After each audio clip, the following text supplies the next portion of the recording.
How to create multiple user account in Windows. Create local user account. Click settings.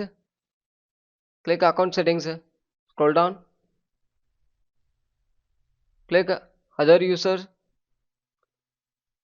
Click add account. Once you clicking after, wait for some times. Click I do not have the person sign in information. Click it.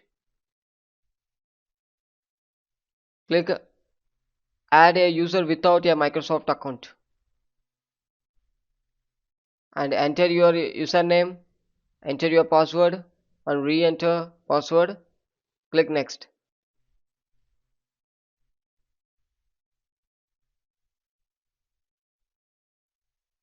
In case of you forgot your password, the security questions are there, you can answer it. It's successfully created. So this is how to create local user account.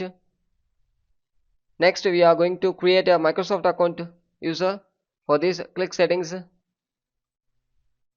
click account settings, scroll down, click other user, click add account, enter a email or phone number. After entering, you need to click next. So if you're not having the Microsoft account, means you need to click I do not have the person sign in information, and you need to create an account. After creating an account, you need to sign in. Thank you.